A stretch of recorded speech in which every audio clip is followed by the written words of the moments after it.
அனைவருக்கும் வணக்கம்.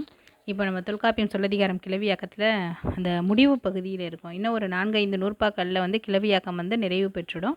அந்த வகையில் இப்போ இன்றைக்கி 55வது நூற்பா நம்ம பார்க்க போகிறோம். 55வது நூற்பா என்ன அப்படின்னு பார்த்தீங்கன்னா, குறித்தோன் கூற்றம் தெரிந்து மொழி கிளவி அப்படிங்கிறதா நூற்பா. குறித்தோன் கூற்றம் தெரிந்து மொழி கிளவி அப்படிங்கிறது 55வது நூற்பா என்னவோன்னா ஒற்றை வரி நூற்பா தான். ஆனால் சொல்லக்கூடிய பொருள் ரொம்ப ஒரு சிறப்பான பொருளாக அமைந்திருக்கக்கூடியது. நூற்பாவை சொல்கிறேன் பாருங்கள். குறித்தோன் கூற்றம் தெரிந்து மொழி கிளவி. இப்போ நமக்கு ஒரு வாக்கியம் இருக்குது. அந்த வாக்கியத்தில் நமக்கு பொருள் புரியலைன்னு வச்சுக்கோங்களேன். அப்படி பொருள் புரியாததை பொருள் புரியாமலேயே விட்டுட்டு போகணும்னு அவசியம் இல்லை. பொருள் புரியாமலேயே அதை நம்ம எடுத்து எழுதவும் கூடாது அப்படிங்கிற செய்தியை தான் தொல்காப்பியர் இந்த நூற்பாவில் முன்வைக்கிறாங்க. குறித்தோன் கூற்றம் தெரிந்து மொழி கிளவி. நீங்கள் என்ன செய்யுங்க, அந்த ஒரு வாக்கியம் சொல்லப்பட்டிருக்கு, ஒரு செய்யுள் எழுதப்பட்டிருக்கு அப்படின்னா அதில் பொருள் சரியாக தெளிவுள்ள விளங்கலை அப்படின்னா அந்த ஆசிரியரின் கூற்று என்னவாக இருக்குங்கிறதுக்காக நீங்கள் திரும்ப திரும்ப அதை நீங்கள் ஆராய்ந்து படித்து பார்த்தீங்கன்னா அந்த செய்யுளின் அது பொருளானது நமக்கு விளங்கிவிடும். குறித்தோன் கூற்றம் அவனுடைய தெரிந்து மொழி கிளவி, அவனுடைய என்ன செய்தியை சொல்ல வராங்கிறத நம்ம சரியாக புரிந்துப்போம். நம்ம ஒரு மாறுபட்ட செய்தியை அதற்கு நம்ம எழுத மாட்டோம். அப்படி நம்ம இப்போ செய்யுள் வேற பொருள் வேற நம்ம எழுதிட்டோன்னா அது என்னவாகிடும், வலுவாக மாறிவிடும். அப்படி வழி ஏற்படாமல் இருக்கணும்னா அப்போ ஒரு வாக்கியத்தினது பொருளை பொருள் வேறுபாட்டினை நாம் சரியாக புரிந்து கொண்டு எழுத வேண்டும். எப்படி சரியாக புரிந்து கொண்டு எழுத வேண்டும்? அந்த வாக்கியத்தை பேசியவர் வாய்மொழியின் வழி, எழுதியவரின் அந்த பாடலின் வழி அது பொருளினை நாம் அறிந்து கொள்ள வேண்டும் அப்படிங்கிற ஒரு செய்தியை தான் முத்தாய்ப்பாக அதில் சொல்கிறாங்க.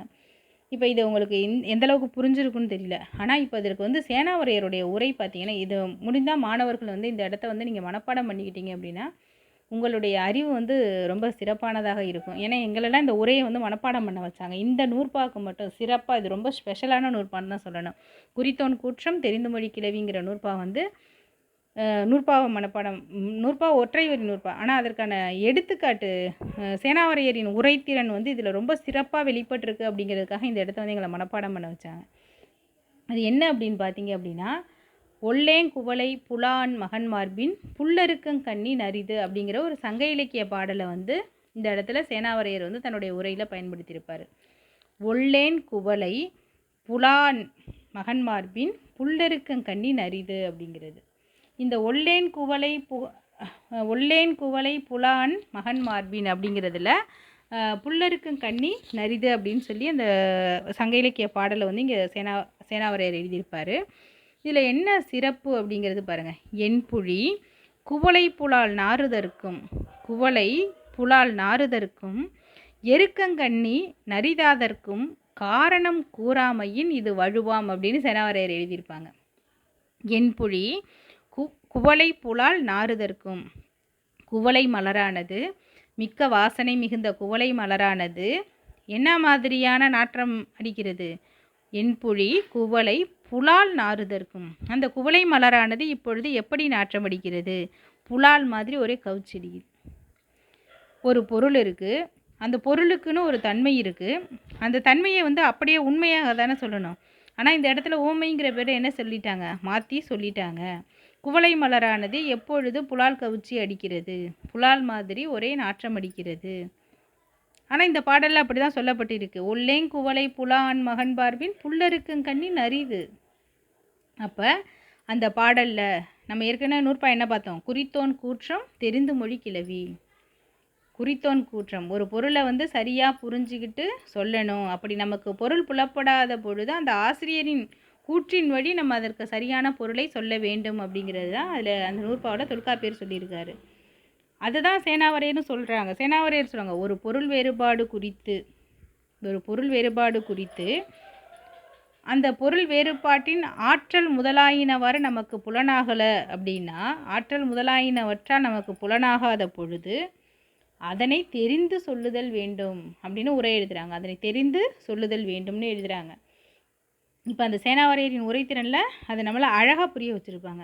ஒல்லேங்குவளை புலான் மகன் மார்பின் புல்லருக்கங்கண்ணி நரிது. ஒல்லேங்குவளை. அப்போ இந்த இடத்துல என்புழி திரும்ப அந்த சங்க இலக்கிய பாடலை எடுத்துட்டு அதற்கு உரை எழுதுறாரு சேனாவரையார். என்புழி குவளை புலால் நாறுதற்கும் காரணம் கூறாமையின் இது வழுவாம். குவளை புலால் நாற்று அடிக்குதுன்னு எழுதிட்டீங்க நீங்கள் பாட்டில். ஆனால் அதுக்கு என்ன காரணம்னு நீங்கள் எழுதாதனால இந்த பாடலில் என்ன இருக்குது? ஆசிரியர் சொன்ன குறித்தோன் கூற்றமே இங்கே என்னவா இருக்குது? குறித்தோன் கூற்றம் தெரிந்துமொழி கிளவிக்கு ஏற்ப இந்த பாடலில் வழு இருக்குது. உங்களுடைய பாடல் குற்றமுடையதாக இருக்கிறது அப்படிங்கிறாரு சேனாவரையர். என்புழி குவளை புலால் நாறுதற்கு காரணம் கூறாமை இது என்னது? வழு. எருக்கங்கண்ணி நரிதாதற்கு அதுக்கும் காரணம் வேணும். எருக்கம்பூவை நீங்கள் என்னன்னு சொல்கிறீங்க? எருக்கம்பூ மோந்து பார்க்க முடியுமா? தலையில் வச்சுக்க முடியுமா? பூ மல்லிகைப்பூ மாதிரி கட்டி வச்சுக்க முடியாது. ஏன்னா அதில் என்னது? அதில் ஒரு மாதிரியான வாசனை இருக்கும்.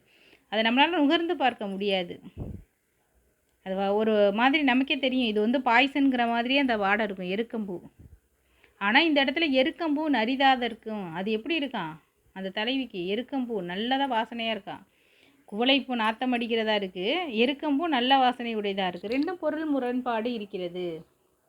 எப்படி குவளை மலர் நாற்றமுடையதாக இருக்கும்? எப்படி நாற்றமுடைய எருக்கம்பூ நல்ல பூவாக இருக்க முடியும்? இங்கே பாடலில் ஊமைக்காக எழுதிட்டீங்க.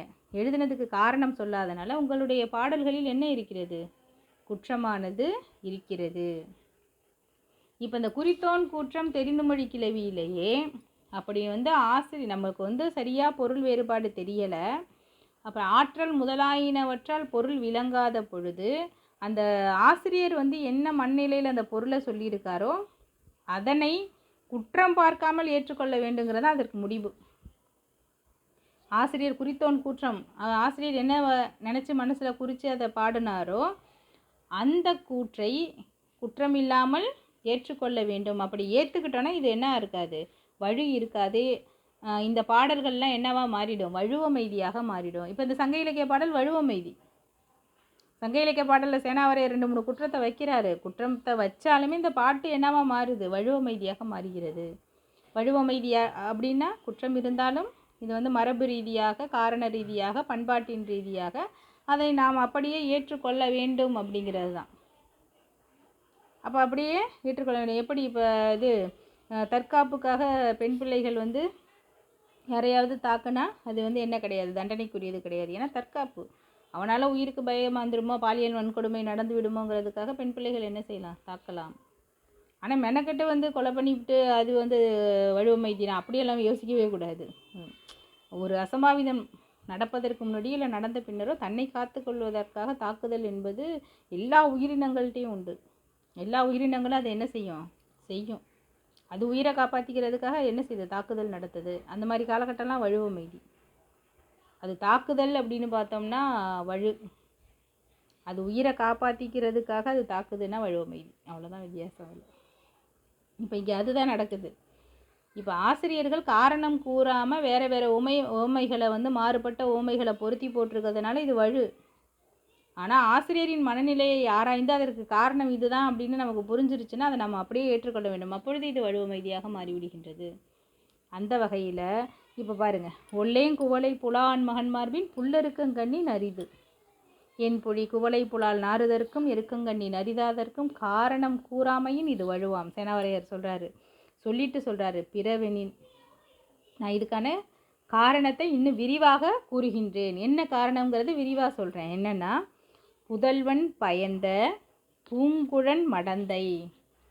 புதல்வன் பயந்த பூங்குழன் மடந்தை பரத்தையிர் பிரிந்து வந்த கிழவனோடு. புதல்வன் பயந்த பூங்குழன் மடந்தை பரத்தையிர் பிரிந்து வந்த கிழவனோடு புலந்துரைக்கின்றலாகலின் குவளை புலால் நாறுதற்கும்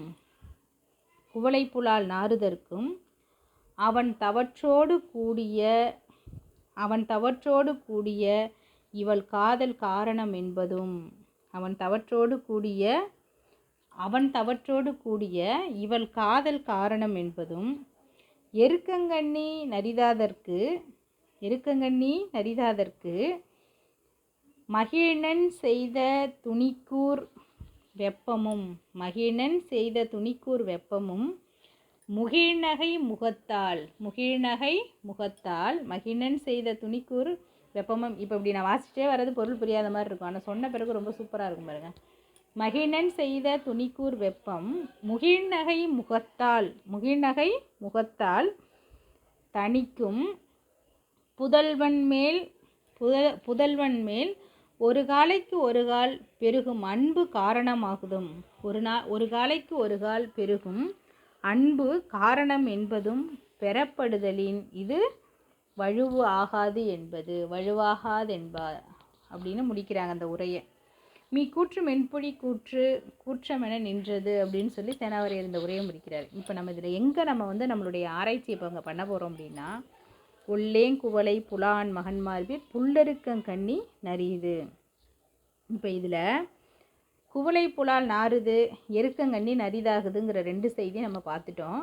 குவளை மலர் ஏன் புலால் நாற்றம் அடிக்குது அப்படின்னா, அதற்கான விளக்கம் நம்மளால் அந்த ஆசிரியரின் பாடல் மொழியினை வைத்து புரிந்து கொள்ள முடிகிறது. ஏன் குவளை மலர் புலால் நாற்றம் அடிக்கிறது அப்படின்னா, இப்போ இங்கே என்ன நடந்திருக்கு, அந்த தலைவிக்கு குழந்தை பிறந்துருச்சு. புதல்வன் பயந்த பூங்குழன் மடந்தை. இப்போ குழந்தை பிறந்த அந்த நேரத்தில் இந்த தலைவன் தலைவியை விட்டுட்டு எங்கே போயிட்டான், பரத்தையர் வீட்டுக்கு போயிட்டான். புதல்வன் பயந்த பூங்குழன் மடந்தை பரத்தையர் பிரிந்து வந்த கிழவனோடு. இப்போ பரத்தையர் வீட்டுக்கு போயிட்டு திரும்ப வீட்டுக்கு வந்துட்டான் தலைவன். பரத்தையர் வீட்டுக்கு போயிட்டு எங்கே வரான், வீட்டுக்கு வந்துட்டான். வந்தவனோடு சண்டை நடக்குது. புலந்துரைக்கின்றலாகலின் தலைவி கேட்குறா, இப்போ குழந்தை பிறந்திருக்க இந்த நேரத்தில் நீ என்னை விட்டு பிரிஞ்சுட்டு நீ எங்கே போயிட்டு வர, பரத்தையர் வீட்டுக்கு பிரிஞ்சுட்டு வர. அப்படி புலந்துரைக்கின்றலாகலின் அப்படி சண்டை போட்டுக்கிட்டு இருக்கும் பொழுது, அப்போ அந்த கணவன் அது வரைக்கும் அவனுக்கு அந்த காதல் கணவனாக குவளை மலர் மாதிரி இருந்த அந்த கணவன் இப்போ எப்படி இருக்கான், பரத்தையரோடு. அதுக்கு அதை அவர் எழுதுறாரு பாருங்க, அடுத்த வரியில் எழுதுறாரு. அவன் தவற்றோடு கூடிய இவள் காதல் காரணம் என்பதும். சேனாவரையர் ரொம்ப அற்புதமாக எழுதியிருப்பார் இந்த இடத்த விளக்குறதுக்கு. அவன் தவற்றோடு கூடிய இவள் காதல் காரணம் என்பது. அவன் தவற்றோடு, தலைவன் செய்த தவற்றிற்கு, அவன் தான் தவறு பண்ணுறான். மனைவியை விட்டுட்டு எங்கே போகிறான், பரத்தையர் வீட்டுக்கு போயிட்டு வரான். அவன் தவற்றோடு கூடிய இவள் காதல், அப்படி இன்னொருவனின் கணவனாக இருக்கக்கூடிய அந்த ஆண்மகனை இந்த பரத்தையர் பெண் என்ன செய்கிறா, காதலிக்கிறாள், விரும்புகின்றாள். இவள் காதல் காரணம் என்பதும். அப்போ இவங்களை பார்த்தாலே, இந்த பரத்தையரையும் இந்த தலைவனையும் பார்த்தாலே இப்போ தலைவிக்கு எப்படி இருக்குது, புலால் மாதிரி நாற்றமடிக்கக்கூடிய செயல்பாடுகளாக இருக்கிறது. ஒரு நேரத்தில் குவளை மலர் மாதிரி இருந்தவங்க தான், இப்போவும் குவளை மலர் மாதிரியான உயர்திணை மக்கள் தான். ஆனால் செயல்பாடு எப்படி இருக்குது, புலால் மாதிரி நாற்றமடிக்கக்கூடியதாக இருக்குது. அதனால தான் பாடலாசிரியர் என்ன பண்ணியிருக்காரு, ஒல்லேங்குவளை புலான் மகன்மார்பின் புல்லெருக்கங்கண்ணி நரிதுன்னு எழுதியிருக்காரு. குவளை மலர் புலால் நாற்றம் அடிக்கிறது. அதுக்கடுத்து 2வது வரியில் எருக்க மலர் நல் நாற்றம் வீசக்கூடியதாக ஏன் மாறுதுன்னா, இப்போ இது வரைக்கும் பார்த்துட்டோம். என் பொழி குவளை புலால் நாறுதற்கும் எருக்கங்கண்ணி நரிதாதற்கும் காரணம் கூறாமையின் இது வழுவாம். அது வரைக்கும் ஏன் வழுங்கிறது பார்த்துட்டோம். பார்த்ததுக்கு அப்புறம் விளக்கத்தை தான் அடுத்த வரியில் பார்க்குறோம். புதல்வன் பயந்த பூங்குழன் மடந்தை தலைவன் பரத்தையர் பிரிந்து வந்த கிழவனோடு புலந்துரைக்கின்றலாகிறேன். தலைவனோட தலைவி பரத்தையர் வீட்டுக்கு போயிட்டு வந்ததை கேட்டு சண்டை போடுறதுனால, அப்படி அவன் தவற்றோடு கூடிய இவள் காதல் காரணம் என்பது பரத்தையர் கொண்ட காதலின் காரணமாகவும் நல்ல நறுமணம் வீசக்கூடியவனாக இருக்கக்கூடிய அந்த தலைவன் புலால் நாற்றமாக இருக்கின்றான். அதன் பின்பு எருக்கம்பூ எப்படி நரிதாகுது அப்படிங்கிறதுக்கான விளக்கத்தை தான் அடுத்த வரியில் சொல்கிறாங்க. எருக்கங்கண்ணி நரிதாதற்கு மகிழ்நன் செய்த துணிக்கூர் வெப்பம் முகிழ்நகை முகத்தால் ஒரு காலைக்கு ஒரு கால் பெருகும் அன்பு காரணமாகுதும் அப்படின்னு சொல்லி சேனாவரையர் எழுதுகிறாரு. மகிழன் செய்த துணிக்கூர் வெப்பம் முகிழ்நகை முகத்தால் ஒரு காலைக்கு ஒரு கால் பெருகும் அன்பு என்ன அப்படின்னு பார்த்தீங்கன்னா, இந்த தலைவனால் தான் அவளுக்கு இப்போ ஒரு அழகான குழந்தையானது பிறந்திருக்கின்றது. அது தலைவனின் குழந்தை, தலைவனால் கிடைக்கப்பெற்ற குழந்தை. அந்த குழந்தை இப்போ எப்படி இருக்குது, ரொம்ப அந்த குழந்தையின் மீது இவளுடைய அன்பெல்லாம் முழுக்க அந்த குழந்தைக்கே கொடுத்துக்கிட்டு இருக்கா. ஒரு நாளைக்கு ஒரு கால் அந்த குழந்தை மேலே அன்பு அதிகரிச்சுக்கிட்டே இருக்குது. தப்பு செஞ்ச தலைவனை வெறுக்க முடியுது, ஆனால் அந்த தலைவனுக்கு பிறந்த அந்த குழந்தைய வந்து அவளால் என்ன செய்ய முடியல, வெறுக்க முடியல. அங்கு வெறுப்பிற்கு மாறாக என்ன ஏற்படுகிறது, அந்த தாய்ப்பாசமாகிய அன்பு இன்னும் அதிகமாகி அதிகமாகி அதிகரித்து கொண்டே போகின்றது. அந்த தாய்க்கும் அந்த குழந்தைக்குமான உறவு இந்த உலகத்தில் வந்து ஈடு சொல்ல முடியாதது. அப்போ அந்த இடத்துல வந்து குழந்தைய தான் பார்க்க முடியுது. இந்த இவனுடைய குழந்தைங்கிற வெறுப்புக்கெல்லாம் வேலையே கிடையாது. அது என் குழந்தை, அந்த குழந்தையின் அப்பா என்னவா வேணாலும் இருந்துட்டு போகட்டும், அவன் எப்படிப்பட்டவனாக இருக்கட்டும். ஆனால் ஒரு தாயானவள் அது தன்னுடைய இரத்தமாகவும் தன்னுடைய உயிராகவும், என் உயிரை எடுத்துகிட்டு என் குழந்தையினுடைய உயிரை காப்பாற்றுங்கிற ஒரு மனநிலையிலையும் ஒரு மிகப்பெரிய ஒரு மனப்பக்குவத்திலையும் தன்னோட உயிரை கூட எந்த நேரம் வேணாலும் தன்னுடைய குழந்தைகளுக்காக உயிரை கொடுக்க முன்வரக்கூடிய ஒரு இறைமைத்துவத்துடன் காணப்படக்கூடியவளாக அந்த தாய் இருக்கிறா. அதே மாதிரி தான் இந்த சங்க தலைவி இருக்கிறா. தலைவன் வந்து திட்டுறா, சண்டை போடுறா, அது முடிஞ்சிருச்சு. ஆனால் அதற்காக வந்து அந்த புலால் நாற்றம் அடிக்கக்கூடிய அந்த தலைவனுக்கு பிறந்த இந்த குழந்தை வந்து எருக்கம்பூவாக இருக்குமான்னா கிடையவே கிடையாது. இது எருக்கம்பூலாம் கிடையாது, அதை விட மேலானது, நரிதாக உள்ள அதை ஒரு நல்ல நறுமணம் வீசக்கூடிய ஒரு பூ மாதிரி இந்த குழந்தையானது உண்டு. அதனால தான் இந்த இடத்துல எருக்கங்கண்ணி நரிதாதல். அவனுடைய குழந்தை தான் இருந்தாலும் இது வேறு லெவல், இது வேறு அன்பு. அந்த குழந்தையின் மீது அந்த தலைவி என்ன செய்கிறா, உயிரையே வைத்திருக்கா. எருக்கங்கண்ணி நரிதாதல். அதனால் இந்த இடத்துல இந்த ஓமை வந்து என்னது சரியாக பயன்படுத்தப்பட்டிருக்கு.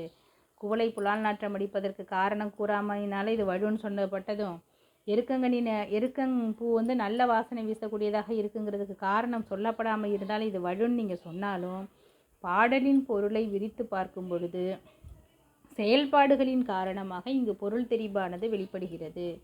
அப்படி இருக்கும் பொழுது இப்படி மாற்றி உரைத்தாலும் இதனை வழுவமைதியாக கொண்டு ஏற்றுக்கொள்ளுதல் வேண்டும். குவளை வந்து புலால் நாற்றமாக கூறப்பட்டாலும் எருக்கம்பூ நல்நாற்றமாக கூறப்பட்டாலும் நீங்கள் என்ன செய்ய வேண்டும், இதை வழுவமைதியாக கொண்டு ஏற்றுக்கொள்ள வேண்டும் அப்படிங்கிறதான் இந்த உரையின் முடிவு. அப்போ பொருள் விளங்க, பொருளை வந்து நல்லா உணர்த்தி பார்க்க ஆசிரியரின் கூற்று என்னவாக இருக்கின்றதோ அதனையே அடிப்படையாக வைத்து வழுவமைதியாக ஏற்றுக்கொள்ள வேண்டும்.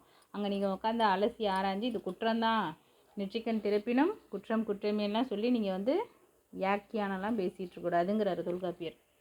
சேனாவரையர் அதை வந்து அழகாக ஒல்லேங்குவளை புலான் மகன் மார்பின் புல்லெருக்கங்கண்ணி நரிது, ஒல்லேங்குவளை புலான் மகன் மார்பில் புல்லெருக்கங்கண்ணி நரிது அப்படின்னு சொல்லி அழகாக வந்து இந்த நூற்பா வந்து முடிக்கிறாங்க. மிகவும் சிறப்பான நூற்பா, எனக்கு ரொம்ப ரொம்ப பிடிச்ச நூற்பா இது. இது நாங்கள் வந்து எங்களுடைய வகுப்பில் நான் சொன்ன மாதிரி நாங்கள்லாம் இந்த உரையை வந்து மனப்பாடம் பண்ணியிருந்தோம். என் புலிக்குவளை புலால் நாறுதற்கும் இருக்கங்கண்ணி நரிதாதற்கும் காரணம் கூறாமையின் வழுவாம். அதோடையும் வழுவுக்கான ரீசன் ஏன் இந்த ஓமை இந்த எடுத்துக்காட்டில் வந்து குற்றம் இருக்குங்கிறத சொல்கிறோம். அடுத்து எழுதுவார் பாருங்க சேனாவரையர். பிறவெனின் புதல்வர் பயந்த பூங்குழன் மடந்தை தலைவனோடு பிரிந்து வந்து புலந்துரைக்கின்றலாகனின் இது வந்து என்னது வழுவமைதி, இது வந்து வழு வந்து கிடையாது அப்படின்னு சொல்லி எழுதுறது அழகாக இருக்கும். புதல்வர் பயந்த பூங்குழன் மடந்தை பரத்தையில் பிரிந்து வந்த தலைவனோடு, பரத்தையில் பிரிந்து வந்த கிழவனோடுன்னு எழுதுவார். தலைவனோடு இல்லை, பரத்தையில் பிரிந்து வந்த கிழவனோடு என்ன செய்கிறாங்க, புலந்துரைக்கின்றலாகலின் அவன் தவற்றுடன் கூடிய இவள் காதல் காரணம் என்பதும், அவன் தவற்றுடன் கூடிய இந்தவள் காதல் காரணம் என்பதும். அப்போ காரணம் வந்து ரொம்ப கரெக்டாக இருக்கா. எருக்கங்கண்ணின் அரிதாதற்கு மகிழ்நன் செய்த துணிக்கூர் வெப்பத்தினால் முகிழ்நகை முகத்தால் அந்த குழந்தையானது பிறந்திருது. அந்த குழந்தை பிறந்த பிறகு ஒரு காலைக்கு ஒரு கால் பெருகும் அன்பு காரணமாதலும் இது என்னது வழுவாகாது என்பது அப்படிங்கிறதா இந்த நூற்பாவினுடைய பொருள். இதை வழுவமைதியாக நாம் ஏற்றுக்கொள்ள வேண்டும் அப்படிங்கிறாங்க. அதற்கு அடுத்த நூற்பா 56வது நூற்பா பார்த்திங்கன்னா திணைக்கு புறநடை. இப்போ திணைனா நம்ம என்னன்னு பார்த்துருப்போம், உயர்திணைன்னு பார்த்துருப்போம், அக்ரிணைன்னு பார்ப்போம், திணைக்கு வரக்கூடிய ஈடுகள் பார்த்துருப்போம். திணையை உணர்த்தக்கூடியது எல்லாமே நம்ம வந்து கிளவியாக்கத்தில் ரொம்ப சூப்பராக தனித்தனியாக சொல்லியிருப்பார் தொல்காப்பியர். அது அழகாக சேனாவரையர் வந்து உரை எழுதியிருப்பாங்க. நம்ம திணை பற்றின எல்லா விஷயங்களும் வந்து ஒரு கிளாரிஃபிகேஷன் வந்து இதிலே முடிஞ்சிடும், கிளவியாக்கத்திலே நல்லா முடிச்சிருப்பாங்க. இப்போ இருந்தாலும் அந்த விடுபட்ட செய்திகளை வந்து எங்கே கொண்டு வந்து சொல்லுவாங்கன்னா இந்த புறநடையில் தான் சொல்லுவாங்க. அப்படி திணைக்கு புறநடையாக அமைந்த இந்த நூற்பா வந்து 56வது நூற்பா என்ன அப்படின்னு பார்த்தீங்க அப்படின்னா சொல்லுவாங்க. நூற்பா பாருங்கள், இது கொஞ்சம் பெரிய நூற்பாங்கிறதுனால இது கொஞ்சம் பார்த்து சொல்லுவோம்.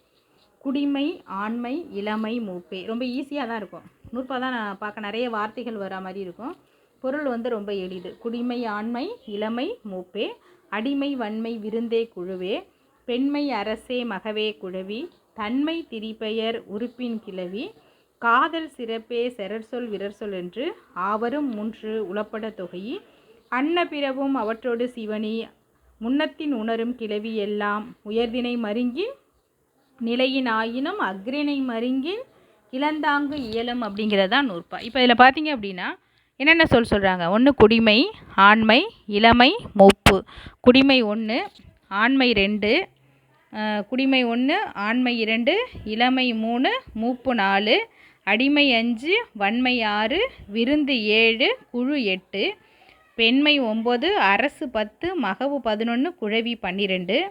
அப்புறம் தன்மை திரிபெயர். தன்மை திரிபெயருங்கிறது இங்கே என்னதான் தன்னுடைய தன்மையிலிருந்து திரிஞ்ச திரிபெயராக அலி பேடிங்கிற சொற்கள் எல்லாம் நம்ம ஏற்கனவே பார்த்துருக்கோம். அந்த அலி.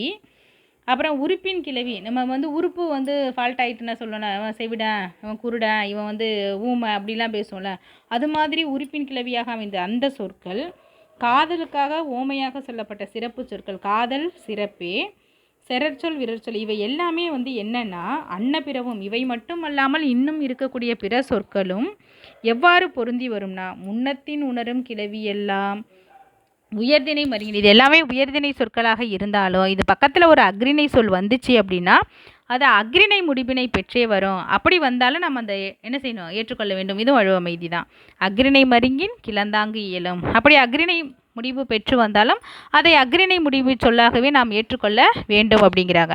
இப்போ பாருங்கள், குடிமை. குடிமைங்கிறது நன்று. குடிமைங்கிற சொல்லு உயர்திணைன்னு நம்ம பார்த்தாலும் அதை நன்றுங்கிற சொல்லோட என்னது அக்ரிணையோடு பொருந்தி வருது. குடிமை நன்று, குடிமை நல்ல, தீமை ஆண்மை நன்று, ஆண்மை நல்ல, தீமை நன்று. அது மாதிரி வரக்கூடிய எல்லா சொல்லோடையும் நம்ம இந்த நன்று நல்ல தீய எல்லாத்தையும் நீங்கள் பொருத்தி பார்த்தீங்கன்னா அலி நன்று அலி தீய அப்படியெல்லாம் பொருத்தி பார்க்கும்பொழுது இதெல்லாம் உயர்திணை சொற்கள் தான். ஆனால் என்ன பக்கத்தில் வரக்கூடிய வினை என்னவா இருக்குது, அக்ரிணையை பெற்று வரக்கூடியதுனால அக்ரிணை முடிவினை பெறும் அப்படின்னு சொல்கிறாங்க. இந்த குடிமை நல்ல, அடிமை நன்று, அடிமை. இப்போ குடிமைங்கிறது அக்ரிணை சொல்லு, அடிமைங்கிறது அக்ரிணை சொல்லு. அது மாதிரி இருக்கும்போது அப்புறம் இதில் வந்து நல்ல தீயங்கிறதே வந்து ஒருமை பன்மைக்கும் பொதுவாக வருதுங்கிறாங்க. இந்த நல்ல தீயங்கிற சொல்லு ஒருமை பன்மைக்கே பொதுவாக வரக்கூடியது அப்படிங்கிறாங்க. அடுத்து பார்த்திங்கன்னா அன்னப்பிறவுங்கிறதுல வேந்து, வேலு, குருசீலு, அமைச்சு, புரோக்கரு, புரோஸு இது போன்ற சொற்களும் இதே மாதிரியான உயர்திணை சொற்களாக இருந்தாலும் அக்ரிணை முடிவினை பெற்று வரக்கூடியதாக அமையும். அப்படி வந்தாலும் இது என்ன கிடையாது, குற்றம் கிடையாது. அது வழுவமைதியாக நம்ம ஏற்றுக்கொள்ள வேண்டும். ஒரு சொல்லு ஒரு பொருளை தான் உணர்த்தணும். அப்படி வந்து ஒரு பொருட்கிழவியாக வரும்பொழுதும் அதனையும் நம்ம என்ன செய்ய வேண்டும், ஏற்றுக்கொள்ள வேண்டும். இதில் போய் நீங்கள் ஒப்புமையெல்லாம் பார்த்துக்கிட்டு இருக்கக்கூடாது, கரெக்டாக இருக்கணும். தன்மை திரிபெயராக இருந்தாலும் இந்த செரற்சொல் விரற்சொல் அப்படிங்கிற 2 சொல்லு சொன்னேன் இல்லையா, செரற்சொல் விரற்சொல் அது ரெண்டையும் நீங்கள் பார்த்தீங்க அப்படின்னா சில இடங்களில் இப்போ ஒரு காளை மாதிரி இருக்கான் அப்படின்னு இளைஞனுக்கு சொல்லுவோம்.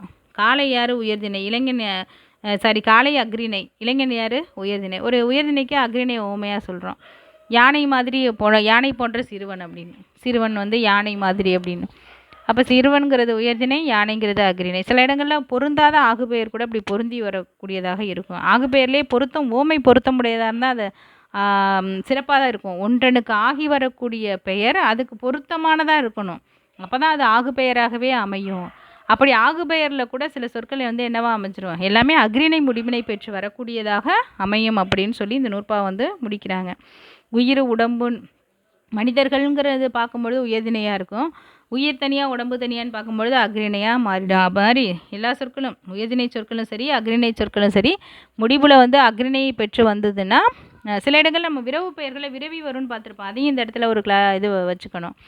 உயர்திணையும் அக்ரிணையும் ஒன்றா கலந்து வரும்பொழுது அக்ரிணை முடிவினை பெற்று வரும்பொழுது சில இடங்களில் விரவி வந்துடும் அப்படின்னு சொல்லி முடிச்சிருப்பாங்க. ஆனால் இந்த இடத்துல இந்த திணைக்கு புறநடையில் சில சொற்களுக்கு சில முடிவுகள் வந்து உயர்திணை சொற்களாகவே இருந்தாலும் முடிவில் அக்ரிணை இருந்துச்சுன்னா அது அக்ரிணையாகவே கொள்ளப்படும். அப்படி வந்தாலும் ஏற்றுக்கொள்ளலாம், அதில் குற்றம் கிடையாது அப்படின்னு சொல்லி தான் இந்த நூற்பா வந்து முடிக்கிறாங்க.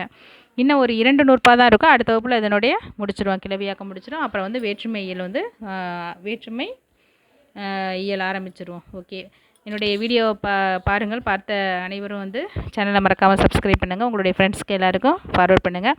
புதிதாக தொல்காப்பியம் பற்றி தெரிந்து கொள்ளக்கூடியவர்களும் என்னுடைய வீடியோவை பார்த்து லைக் பண்ணுங்கள், கமெண்ட் பண்ணுங்கள், ஷேர் பண்ணுங்கள். சேனலை மறக்காமல் சப்ஸ்கிரைப் பண்ணுங்கள். நன்றி, வணக்கம்.